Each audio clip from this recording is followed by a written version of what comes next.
Jadi kami ini kebersamaan, semua tim kami kenalkan. Ini Najmi, ini Soraya, ini Refli Harun, ini tim saya juga namanya Rosuryo, ini Abdul Ghafur Sangaji, ini Ristan. Belakang Tio. Belakang Tio. Tio maju betul. Tio maju. Tio. Najmi di belakang. Jadi semuanya kita kenalkan. Ya, kita buka ya. Ya, Assalamualaikum warahmatullahi wabarakatuh. Waalaikumsalam warahmatullahi wabarakatuh. Kawan-kawan semua, terima kasih atas kesetiaan dan kehadirannya. Walaupun acara kita hari ini cuma menyerahkan kesimpulan, tidak ada sidang, tidak ada jawab jawab, tetapi kesimpulan ini bagian penting dari putusan yang akan dibuat Senin nanti pukul 13.00 akan dibacakan sebenarnya. Mudah-mudahan seperti putusan sebelumnya, permohonan ini bisa dikabulkan. Karena sebenarnya kami yakin seharusnya ya permohonan ini harusnya dikabulkan. Kenapa begitu? Karena sampai pada sidang terakhir, termohon dalam hal ini penyidik Polda Metro Jaya tidak mampu menghadirkan baik saksi maupun ahli maupun surat yang menggambarkan bahwa peristiwa sebagaimana digambarkan pasal 32 ayat 1 Undang-Undang ITE itu terjadi. Tidak ada ahli yang bisa menerangkan telah terjadi semacam pencurian data, semacam edit data, penambahan, pengurangan sehingga tidak bisa diakses lagi informasi elektronik yang ada atau dokumen elektronik yang ada. Tidak ada juga ahli yang melihat Mas Roy melakukan kegiatan-kegiatan yang bisa dikualifikasikan memenuhi unsur di pasal 32. Sekali lagi, yang kami persoalkan itu bukan materinya, bukan substansinya, tetapi ada tidaknya dua alat bukti permulaan yang cukup. Jadi ketika Polda Metro tidak mampu menghadirkan itu dalam persidangan, kami menganggap sesungguhnya mereka kalah harusnya kan. Karena jangan lupa yang namanya sidang ini adalah fakta pengadilan, fakta persidangan. Jangan sampai kemudian fakta persidangan didinai. Kami menantang sejak awal, tolong tunjukkan kepada kami mana saksi, ahli atau surat yang menggambarkan bahwa Mas Roy melakukan tindak pidana sebagaimana digambarkan pasal 32 ayat 1, yaitu seorang dilarang untuk menambahi, mengurangi, merusak, mentransmisikan dokumen milik publik atau milik orang lain. Nah, ini yang kemudian kita buktikan bahwa dokumen yang dimaksud masih bisa diakses, accessible, dan kemudian tidak rusak, masih bisa kita lihat, yaitu dokumen ijazah Dian Sandi. Belum lagi nanti kalau kita kaitkan bahwa yang dipermasalahkan apa sih, dokumennya Dian Sandi atau dokumennya Pak Jokowi yang pernah diperlihatkan di Polda Metro Jaya pada tanggal 15 Desember 2026 yang lalu. 2025 yang lalu. Nah, banyak hal yang sebenarnya bisa kita share, bisa kita diskusikan, tetapi ada baiknya kita memberikan kesempatan teman kita satu-satu untuk melakukan eksplorasi. Ya. Gapur terakhir ya? Ya. As usual. Ristan dulu, silakan. Bang Ristan. Ya, silakan. Ini pengacara kawakan ini. Ya, silakan Ristan. Ya. Bang Ristan ini saya sekarang mendampingi saya sejak dari Stupa. Terima kasih, Bang. Jadi sesuai yang disampaikan Bang Era tadi, kita ini adalah melakukan permohonan pra peradilan. Masalahnya tentang adalah pasal 32 ayat 1. Pasal 32 ayat 1 ini mengenai dua bukti awal permulaan. Apakah pengenaan pasal 32 ayat 1 ini ada dua bukti awal permulaan yang cukup untuk mengenakan pasal tersebut kepada Pak Roy? Nah, tadi sudah disampaikan juga, dan kemarin pada saat persidangan kita sudah mensomir sebelum 1 hari sebelumnya. Hadirkan saksi dari penyidik. Ternyata kemarin tidak ada saksi yang hadir. Ya. Artinya kita bukan mengorek keterangan, isi keterangan, karena memang itu kalau keterangannya memang pasti masuk kepada pokok perkara. Tetapi nilai pembuktian dari saksi, apakah relevan dengan pengenaan pasal 32 ayat 1 tersebut? Itu yang kita inginkan sebenarnya. Ada keterangan dari saksi yang harus dihadirkan kemarin. Ternyata tidak ada saksi. Begitu juga dengan ahli ya. Banyak pertanyaan yang masalah dokumen elektronik saja, ini kan masalah tentang ITE. Artinya harusnya dia juga menguasai tentang masalah ITE. Kemarin ditanyakan tentang dokumen elektronik, ahlinya merasa tidak mampu karena bukan ahli ITE. Itu kurang lebih dua alat bukti itu yang mereka tidak bisa menghadirkan. Cuman nanti Kalau yang masalah surat nanti mungkin rekan-rekan kami yang menambahkan ya Bang ya. Mungkin dari situ. Oke, terima kasih Rizan. Berikutnya Soraya ya, ini lawyer perempuan kita. Ya, Cimi juga. Oke. Assalamualaikum warahmatullahi wabarakatuh.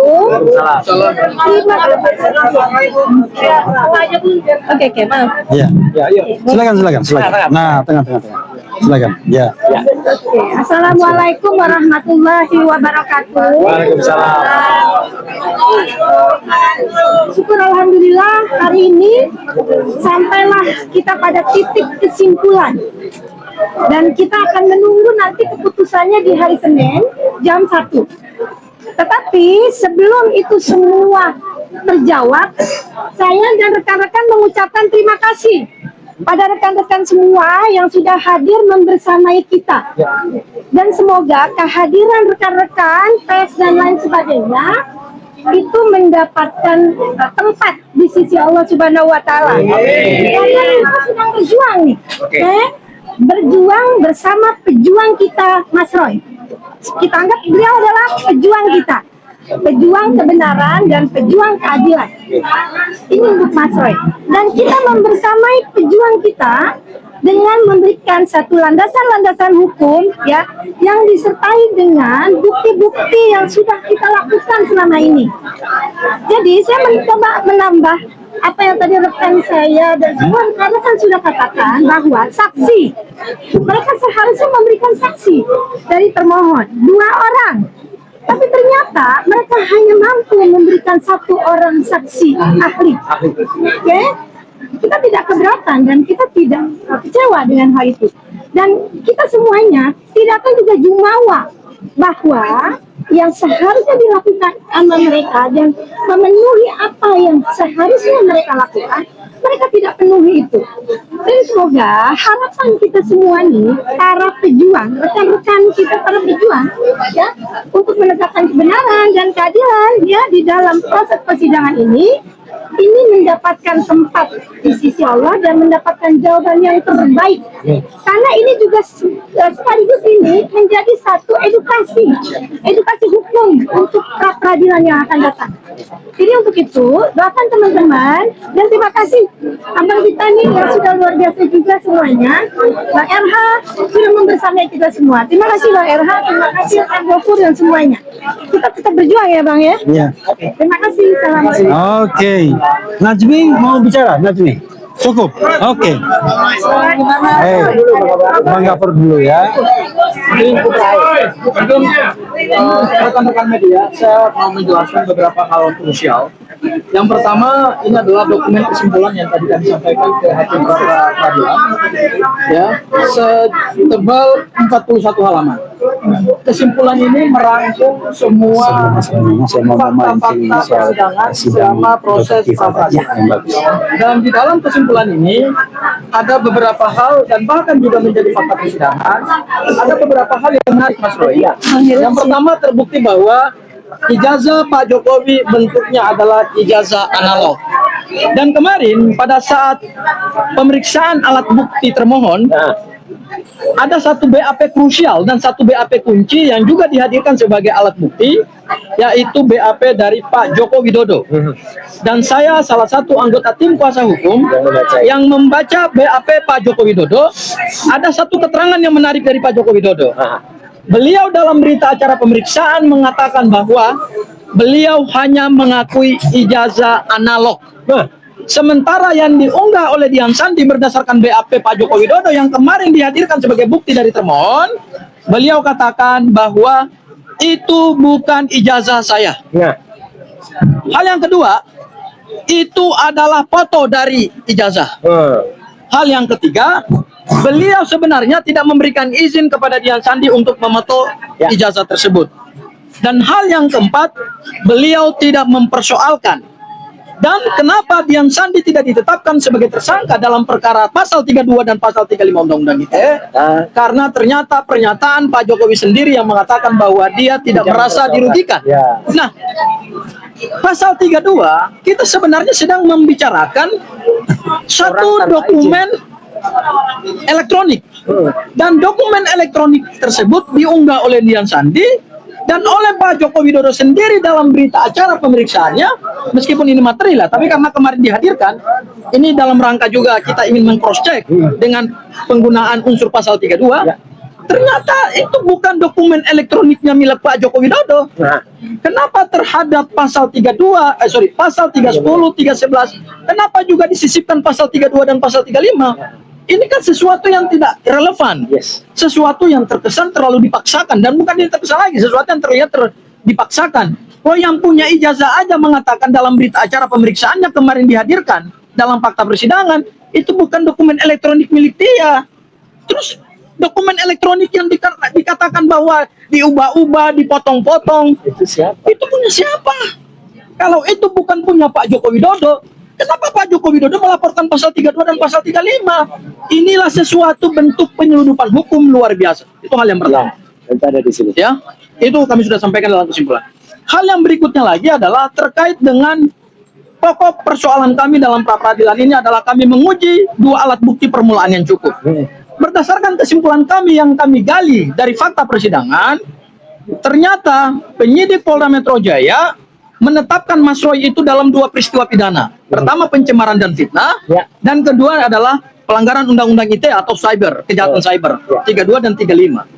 Ternyata alat bukti surat dan saksi ini dicampur aduk. Saksi-saksi untuk kejahatan pencemaran nama baik dan fitnah seolah-olah dianggap juga memenuhi syarat untuk pasal 32 dan pasal 35. Dan satu lagi untuk bukti surat misalnya. Berdasarkan daftar alat bukti yang dihadirkan oleh penyidik Polda Metro Jaya dan jaksa penuntut umum selaku termohon, ternyata ada 712 alat bukti surat, dan semua alat bukti surat itu berkenaan dengan proses politiknya Pak Jokowi, dan kemudian ada yang berhubungan dengan pendidikannya Pak Jokowi. Tidak ada satupun bukti elektronik yang disita sebagai barang bukti maupun alat bukti yang berkenaan dengan penggunaan pasal 32 dan pasal 35. Terus dari mana bukti permulaan surat dokumen elektroniknya itu? Ini kan sesuatu yang gaib, sesuatu yang naif gitu. Mudah-mudahan, Mas Roy, memang ini alot ya. Saya kira ini alot. Dan permohonan pra peradilan yang kami kedua ini memang sangat alot sekali. Kenapa? Karena kita bicara soal pokok perkara, ya. Meskipun bedanya sangat tipis sekali antara membicarakan pokok perkara dan kemudian membicarakan aspek formil. Tapi kami sungguh yakin mudah-mudahan hakim dengan kecerdasannya, karena asasnya adalah ius ora novit, yaitu kita serahkan pada hakim karena hakim tahu hukum. Mudah-mudahan hakim jeli untuk kemudian memilah mana pembuktian material dan kemudian mana pembuktian formil. Karena berdasarkan ahli yang kemarin dihadirkan oleh Polda Metro Jaya, ahli justru tidak mampu menguraikan apa yang disebut dengan bukti surat atau alat surat dokumen elektronik dalam konteks pengenaan pasal 32 dan pasal 35 Undang-Undang ITE. Dan kemarin juga tidak ada satupun saksi yang juga dihadirkan oleh Polda Metro Jaya. Mudah-mudahan ini adalah celah di mana permohonan pra peradilan kami bisa dikabulkan sebagaimana pra peradilan kami yang pertama.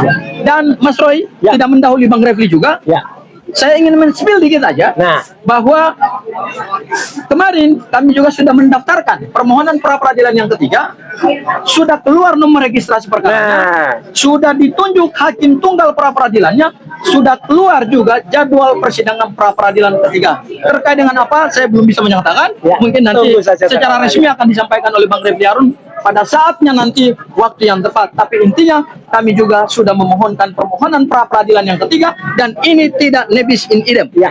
Mungkin itu saja dari saya Mas Roy. Selanjutnya